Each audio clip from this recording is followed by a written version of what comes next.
Hello students, hope all of you are fine and doing well. So dear children, we are doing the lesson respiration in plant. So far we have discussed the Krebs cycle, okay, intermediate of then we had discussed significance of the Krebs cycle, okay, then the balance sheet of Krebs cycle. So today we are going to discuss about the Krebs cycle as an amphibolic pathway. Okay, Krebs cycle, it is an amphibolic pathway. Okay, amphibolic pathway, okay, amphi means both and boli means through, is uh, is the one which is used for both breaking down, that is catabolism, and build up, okay, that is anabolism reaction. Okay, that means it is a reaction in which the components are broken down also and components are formed also. Okay, now respiratory pathway is mainly a catabolic process which serves to run the living system by providing energy. The pathway produces a number of intermediate. Many of them are raw materials for building up both primary and secondary metabolites. Acetyl coenzyme A is helpful not only in using fatty acid in Krebs cycle but is also raw material for synthesis of fatty acid, steroid, terpenes, aromatic compounds and carotenoid. Now, alpha ketoglutarate is organic acid which forms glutamate, okay, an important amino acid on amination. Okay, oxaloacetate on animation produces aspartate. Okay, aspartate, that is another important amino acid. Both aspartate and glutamate are components of the protein. Pyrimidines and alkaloids are other products of the Krebs cycle. Succinyl coenzyme A forms the cytochromes and the chlorophyll.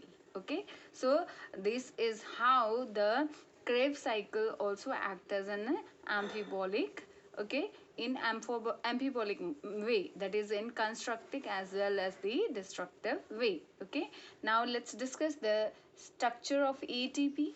Okay, now ATP, it is adenosine triphosphate. Adenosine triphosphate is formed of an adenine, a purine, a ribose, a 5 carbons sugar and a row of 3 phosphate radicals attached to ribose.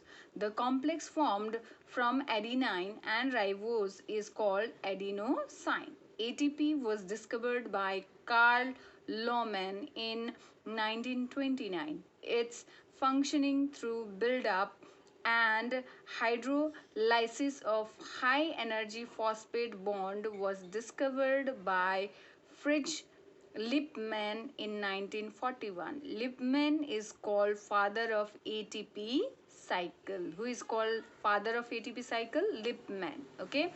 In ATP, the last two phosphate radical are attached by the bond of high transfer potential.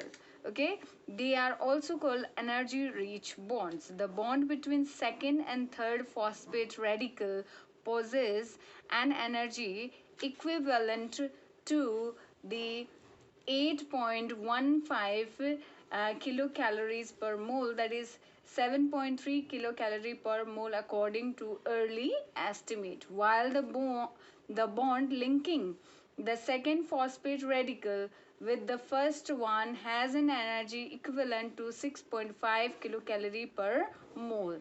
They are represented by squiggly sign. Okay, that is the proposed by the Lipman in 1941. The last phosphate can be very easily broken up and synthesized. Okay, now the easily available form of energy present in high energy bond of ATP and other energy carrier like GTP, UTP and CTP is known as biologically useful energy. Hence, ATP can function as energy currency of the living cell. Now, let's discuss synthesis of the ATP. Okay, now ATP is synthesized from ADP, that is adenosine diphosphate, and inorganic phosphate. The phosphate ion reaction is called phosphorylation. It is endogenic, androgonic or energy requiring process. Phosphorylation is of three types: substrate level phosphorylation, oxidative phosphorylation, and photophosphorylation. So these are the three type of phosphorylation. Substrate level phosphorylation or ATP synthesis is directly linked to the liberation of energy in chemical reaction of the respiration. Okay, now oxidative phosphorylation is linked to the terminal oxidation of reduced coenzyme, that is NADH and FADH2 in respiration. The coenzyme releases hydrogen ions and electron. The electron pass over a series of carrier called electron transport chain before combining with oxygen to make it reactive. The energy released during electron transport is used in creating a proton gradient. The proton gradient activates ATP synthetase of F0F1 particle, resulting in synthesis of ATP.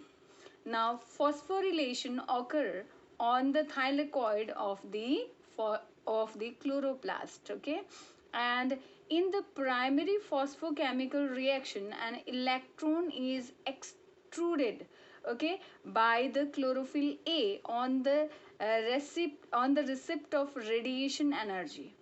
Now the electron passes over a electron, okay, transport chain of the carrier.